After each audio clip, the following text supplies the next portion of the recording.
Meus irmãos, boa noite, graça e paz do nosso Senhor Jesus, amém? É muito bom, no domingo, como igreja, nós nos reunirmos na casa de Deus. No domingo nós nos reunimos em muitos lugares, mas o melhor deles, com toda certeza, é na igreja, porque aqui nós estamos diante do Senhor e todos diante um do outro para juntos nós participarmos desse momento. Vamos à palavra de Deus, irmãos, Romanos capítulo 14. Enquanto você abre a sua Bíblia, eu quero fazer menção de uma gratidão, porque no último dia 5 de novembro, completou-se 3 anos que Ana e eu estamos aqui auxiliando o pastor Isaías, família e o conselho na obra do Senhor. Então, nós queremos estender a nossa gratidão a Deus, ao pastor, à sua família, ao conselho e à igreja por tão grande bênção. Tem datas significativas que nós não podemos deixar passar em branco, não é? E essa é uma delas para a gente. Muito obrigado, tá? Por aguentar a minha esposa. Quer dizer, por nos aguentar. Muito bem, irmãos. O texto de Romanos 14 é um texto longo, como dá para notar, 23 versículos. Eu tomo a liberdade apenas de fazer a leitura do versículo 22 com os irmãos, para juntos nós meditarmos em todo o capítulo, e na medida em que nós formos pregando, nós vamos fazer menção a muitos desses versos, tá bem? Então, inicialmente, Romanos 14, verso 22, diz assim a Bíblia, minha versão Almeida, Revista e Atualizada, você pode acompanhar assim: a fé que tens, tem-na para ti mesmo perante Deus. Bem-aventurado é aquele que não se condena naquilo que aprova. Vamos orar, irmãos? Muito obrigado, meu Deus, por sua graça manifestada entre nós. Nós somos dependentes dela, inclusive nesse momento da pregação. Fala-nos ao coração, em nome de Jesus. Amém. Meus irmãos, às vezes dentro de casa, pequenas coisas podem gerar grandes discussões, não é verdade? Por exemplo, um gosta de café bem doce, o outro gosta de café sem açúcar, e o outro nem de café gosta. Quer ver outro assunto que dá problema? Um gosta de uva passas no arroz, na farofa, no panetone, no pão, na pizza, no bolo, no salpicão. Em todos os lugares possíveis se coloca uva passas. O outro acha que isso é uma perca de dinheiro e também o alimento se estraga por conta disso. Mas é importante dizer, irmãos, que nenhuma dessas coisas, nenhum desses gostos, eles são pecado. Embora não gostar de café, bem, deixa isso para lá, né? Mas é justamente considerando essas pequenas coisas que às vezes acontecem dentro de casa que nós somos testados no amor, na paciência e na possibilidade de ceder um pelo outro para que nós possamos viver juntos. E essa realidade também atinge a igreja de Deus. A vida em comunidade não é diferente. Porque aqui na comunidade, onde nós, pessoas diferentes, salvos pelo mesmo Salvador, convivemos e experimentamos muitas das nossas diferenças, muitos gostos diferentes. E essas diferenças, irmãos, elas se expressam na medida em que a gente vai convivendo. Na medida em que nós convivemos, dúvidas ou posicionamentos, seja em defesa de uma causa ou um tema, seja contra essa causa e esse tema, se manifestam na medida em que nós nos relacionamos. Mas ainda assim, nós não podemos desconsiderar que esses temas são reais, embora secundários aos temas principais da fé cristã. Mas eles estão aí. Esses temas são reais. Por exemplo, alguém pode perguntar, é lícito para o cristão no domingo ir ao cinema, no parque, na pescaria, ou assistir o jogo do Corinthians no domingo na TV? O crente pode ou não comer chouriço, ouvir música secular ou ir no show do cantor no aniversário da cidade? É correto o cristão entrar no bar? É correto o cristão ter medo de olho gordo, sexta-feira 13?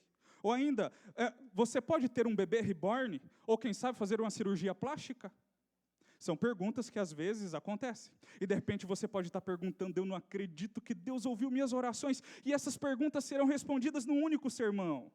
Irmãos, eu lamento decepcioná-los, mas nenhuma delas serão respondidas hoje. Mas nós não podemos ignorar que essas perguntas, embora não sejam respondidas por mim, e nem mesmo pela Escritura de uma maneira direta, elas são reais e fazem parte do dia a dia da igreja. São questões que nós, o povo de Deus, temos ao longo da nossa caminhada. E a despeito dessas questões, nós temos uma diversidade no público. Alguns já estão resolvidos quanto muitas dessas perguntas e muitas outras, e não se veem com problema em conviver com esses temas. Outros possuem dúvidas legítimas e até têm crise de fé se essas perguntas não forem respondidas. E há aqueles que possuem opiniões fortes, opiniões apegadas à sua própria opinião, dificultando o diálogo, nem alguns sendo opostos, outros sendo a favor de determinados temas, e assim gerando um desconforto na convivência cristã. Essa realidade, irmãos, atingiu a igreja de Roma, essa realidade atinge a nossa igreja também, o que é normal.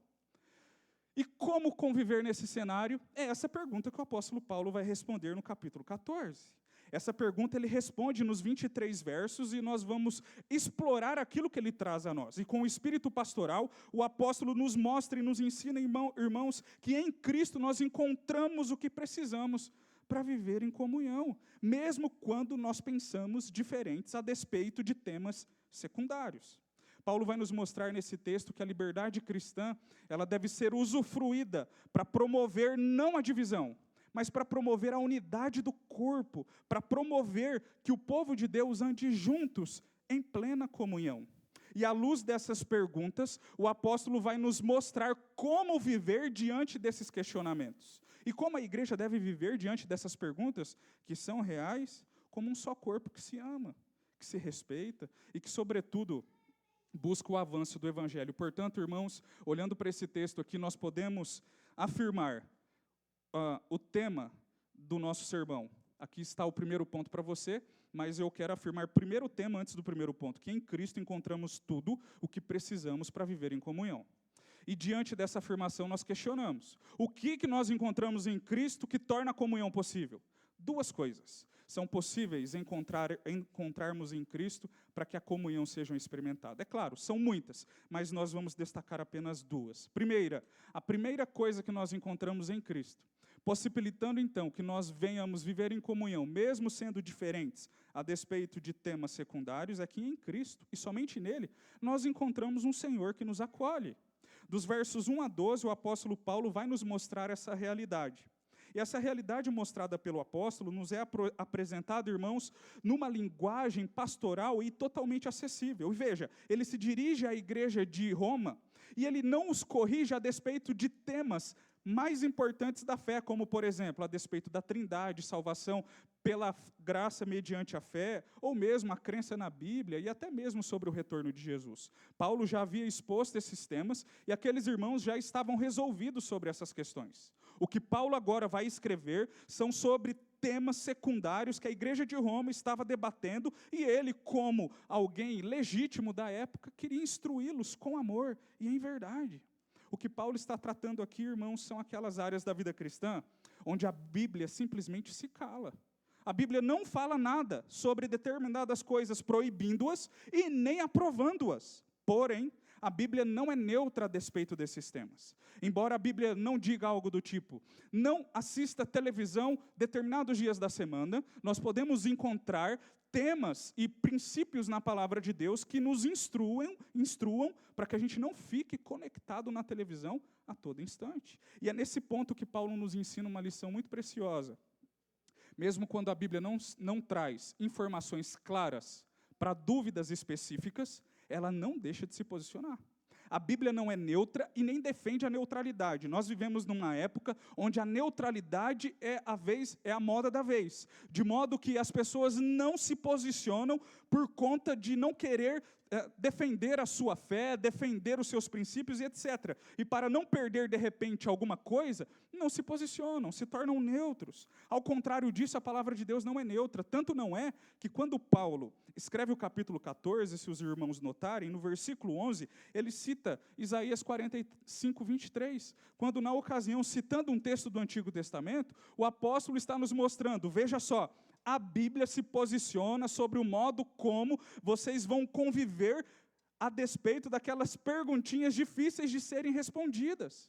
É por isso, irmãos, se você tem dúvidas legítimas por conta dessas situações que levantei e outras mais, não deixe de procurar na Bíblia respostas. E se não encontrar, não deixe de procurar a ajuda daqueles que possam ajudar você a encontrar essas respostas. Não vivam com essas dúvidas. Não vivam na prática do pecado por uma consciência que não sabe se é proibido ou se não é.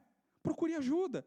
Porque a Bíblia não é neutra. E por não ser neutra, nós encontramos então na palavra de Deus o que precisamos. E o que precisamos? Que Cristo é o Senhor que nos acolhe. E Ele nos acolhe de maneira tal, mostrando-nos como nós devemos conviver.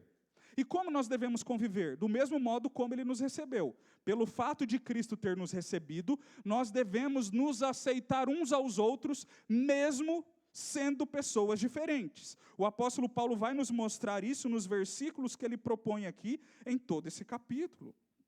E nós não podemos desconsiderar, irmãos, que embora sejamos diferentes, nós devemos nos aceitar como nós somos. Veja, anteriormente à nossa conversão, éramos totalmente pecadores, no sentido nato da palavra, odiávamos a Deus, o Evangelho, e não críamos no seu nome, mas ainda assim, Ele, por meio do seu Filho, nos justificou e nos adotou, tornando-nos filhos legítimos de Deus. Ora, se o próprio Deus nos tornou filhos dele legítimos por meio do seu Filho, quem somos nós para não nos acolhermos quando houver diferenças em nosso meio?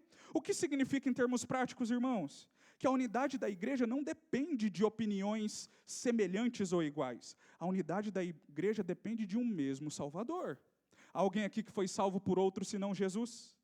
Logo, irmãos, se todos fomos salvos por Cristo, e isso é verdade, significa que giramos e gravitamos em torno de um mesmo eixo, de um mesmo Salvador. E embora sejamos diferentes, é possível e necessário que o povo de Deus viva em unidade.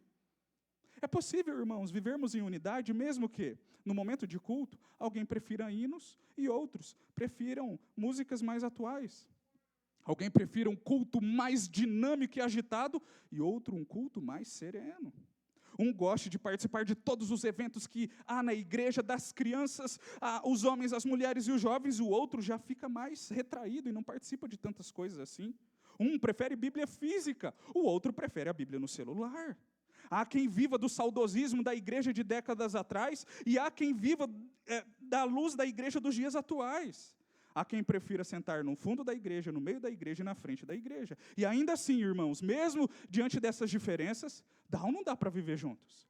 Dá. Às vezes dá vontade de nos matar? Dá.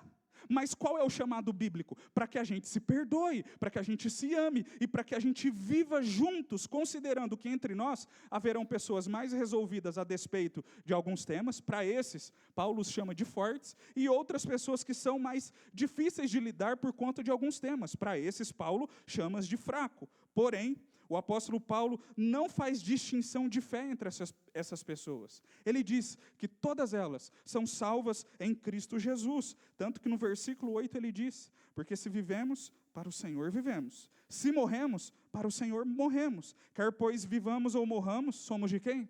Somos do Senhor. Aqui Paulo eleva o seu argumento mostrando-nos que Cristo não apenas nos acolhe, mas Ele também nos julgará no dia final. E esse é um argumento muito importante, porque ele nos nivela.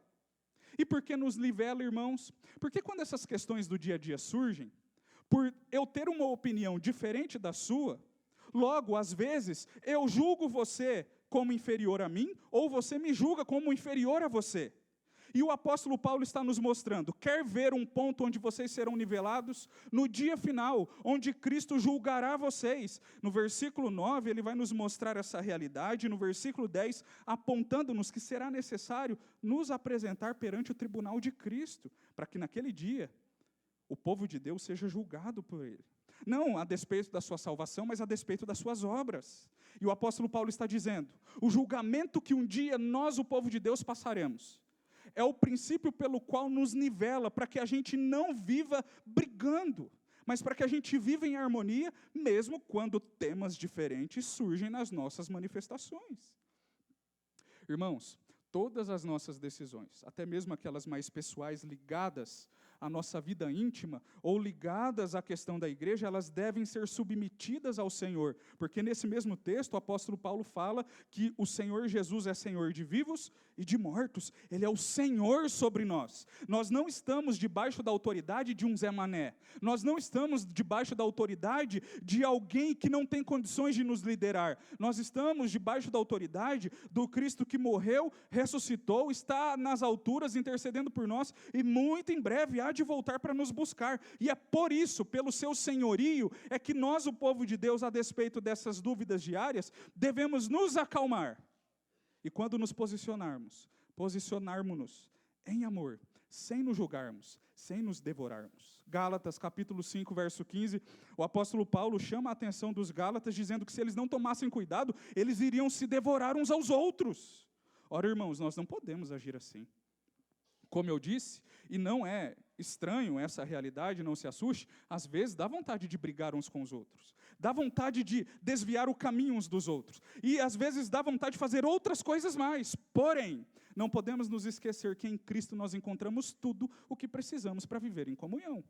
E o que encontramos nele, em primeiro lugar, nós encontramos o seu acolhimento. Portanto, irmãos, vamos nos acolher em nossas diferenças. Nos acolhamos, mesmo não concordando. Eu não concordo com você, mas eu te acolho ainda assim. Em segundo lugar, nós recebemos da parte de Cristo a capacidade, irmãos, para nos amarmos, porque o amor, ele edifica e promove a paz. Versículos 13 a 23, o apóstolo Paulo vai nos mostrar esse argumento, apontando-nos então, irmãos, que a liberdade cristã precisa ser guiada pelo amor aos nossos irmãos e não pelo desejo de promover falatórios e maledicências. Versículos 13 a 18, o apóstolo traz o seu argumento, mostrando-nos, irmãos, essa realidade bíblica. Pense comigo. Às vezes, nós temos a liberdade de fazer algo, mas temos dificuldade, irmãos, e não temos o amor suficiente para deixar de fazer alguma coisa por amor ao outro. E é o amor aos irmãos que permite, nesse sentido, que nós venhamos deixar de fazer algumas coisas que possam gerar no outro um escândalo. Deixa eu compartilhar uma experiência com você. Quando eu era adolescente, na minha igreja local, eu fazia parte da diretoria dos jovens e etc. E era um dia de reunião, não era culto e nem nada assim. E eu fui vestido como um adolescente. Calça, tênis e a camiseta do Corinthians. Uma irmã amada me viu, e ela estava lá, não sei o que ela estava fazendo lá também, mas ela estava lá. Ela olhou para mim, ela já sabia que eu queria ser pastor e disse: se você não parar de usar a camiseta do Corinthians na igreja, Deus vai pesar a mão no seu ministério. Ah, irmãos, o que eu fiz? Nada. Fiquei quieto. E nunca mais vesti a camiseta do Corinthians em ambientes de igreja. Porque é pecado? Para mim não. Mas feri a consciência dela. Nesse sentido, irmãos, nós precisamos às vezes abrir mão de algumas coisinhas que para o outro ofende. Ora, irmãos, nesse sentido eu poderia comprar briga. Mas o Espírito Santo nos capacita de tal forma que o amor nos dá condições de promover a paz. É claro que se dependesse de mim, um adolescente, eu enfrentava a véia e ia com a camiseta do Corinthians. Mas eu não fiz isso, não. E se fizesse, minha mãe ia me bater. É nessas situações, irmãos, que o Espírito vem e diz: não vale a pena. Calma. Retroceda, dê um passo para trás, porque como Paulo mesmo diz aqui no texto, o reino de Deus não é comida, nem bebida, nem vestimenta, nem qualquer outra coisa, mas justiça e paz e alegria no Espírito Santo. O reino de Deus não é camiseta de um time de futebol que vai atrapalhar a comunhão dos irmãos. Nós precisamos, irmãos, às vezes, abrir mão de coisas que gostamos, e até mesmo o modo como nos vestimos, em algumas situações, para não provocar no outro esse tipo de ocasião. O apóstolo Paulo nos mostra, dos versos 29 a 23, que a liberdade cristã, meus irmãos, precisa ser desfrutada à luz do interesse do avanço do reino, com o objetivo de promover a edificação do povo de Deus. É nesse sentido que Paulo encerra o seu argumento nesse capítulo, mostrando-nos, meus irmãos, que a liberdade de consciência que Cristo nos deu não é para dar ocasião à carne, conforme Gálatas capítulo 5, verso 13. A liberdade que Cristo nos deu é aquela que é capaz de dizer: eu não farei determinada coisa porque isso ofende o meu irmão. E o outro que se sente ofendido por tão poucas coisas, diz: mesmo que eu me ofenda pelo comportamento ou por tal situação, eu também vou parar de ficar achando coisas na vida das pessoas e vou me comportar com mais amor. Irmãos, como minha avó dizia, encha a boca d'água, porque boca com água cheia não fala nada. Encha a boca d'água quando der vontade de falar alguma coisa, externar a sua opinião. Às vezes, irmãos, uma conversa simples entre nós pode tomar uma proporção de crítica e maledicência. E o que a liberdade cristã nos leva, nesse momento, a fechar a boca e a não participar da conversa, e quando necessário, de repente, até instruirmos uns aos outros. Em outras ocasiões, meus irmãos, alguém apegado mais às tradições da igreja, outro por ser novo convertido, tem dificuldade com certos temas da liberdade cristã. Por ser assim, por convivermos com essas pessoas amadas, nós devemos, meus irmãos, não zombarmos deles e dizendo, que crente fraco, novo na fé, é assim mesmo. O outro diz, que velho gagá, faz 200 anos de igreja e ainda implica com isso? Não, irmãos, nós não somos chamados para zombar e nem criticar. Somos chamados para, com paciência, nos edificarmos em amor e em graça, mesmo quando isso implica em abrirmos mãos de coisas que gostamos. Veja, o apóstolo não está falando de temas que são inegociáveis, como a salvação pela fé, mediante a salvação pela graça mediante a fé, o retorno de Cristo, a ordem na igreja, a disciplina eclesiástica, dízimos e ofertas, a eleição dos oficiais da igreja, o governo da igreja e coisas do tipo. Não é sobre isso. Ele está falando de temas, como eu levantei no princípio, e outras coisas mais que às vezes nós discordamos. Mas tem jeito de viver em união? Tem. O que aprendemos hoje, que em Cristo nós encontramos tudo o que precisamos para vivermos em comunhão. Isso é possível porque, em primeiro lugar, nós servimos um Salvador que nos acolhe. Em segundo lugar, irmãos, nós servimos um Salvador que nos concede amor, para que nós vivamos em paz e em harmonia. Que Deus nos ajude. Vamos orar? Coloque-se em pé, para que nós venhamos clamar a Deus por esse milagre no nosso coração, e assim sejamos instruídos por Ele.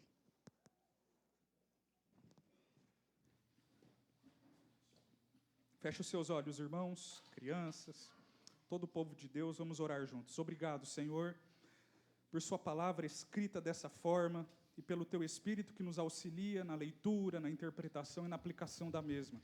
Que o Senhor nos ajude em nossa liberdade cristã, a não ferirmos a liberdade do nosso irmão, nem por zombaria, nem de maneira proposital, nem por qualquer outra situação. Ajude-nos, Senhor, e eu sei que não é fácil nem para mim e nem para os meus irmãos, abrirmos mão de situações que gostamos, mas que, de repente, ofendem uns aos outros. Ó Deus, pedimos ao Teu Espírito que sobre nós, a lei do amor, da Sua graça, nos inunde de tal forma e nos conduza a Cristo de tal maneira que nele nós encontramos o que precisamos. Encontramos tudo em Jesus para que vivamos em comunhão. Ó Deus, à luz da dificuldade da convivência, de repente no lar, até mesmo no trabalho e aqui no ambiente da igreja, que o Senhor nos ajude a olhar para Jesus. E olhando para Ele, encontremos toda a fonte de vida, de graça, de paz, de amor, que nos capacita para que vivamos em união em nossas diferenças. Ó Senhor, que não venhamos nos devorar uns aos outros, mas que venhamos nos amar e nos portar como pessoas que foram salvas por Cristo e que um dia serão niveladas no seu tribunal. De modo que naquele grande dia seremos salvos pelo mesmo Salvador e provaremos da mesma salvação. Enquanto esse dia não chega, ajude a mim, ajude os meus irmãos, para que vivamos na santa paz do Senhor. Em Cristo Jesus nós oramos. Queridos irmãos, que a graça e a paz do Senhor Jesus, que o amor de Deus, o nosso Pai, que o dom, o fruto e a consolação do Espírito Santo sejam sobre todos nós, o povo de Deus, e sobre todas as pessoas cristãs espalhadas pela face da terra, até que Cristo nos chame, ou até que Ele volte. Amém.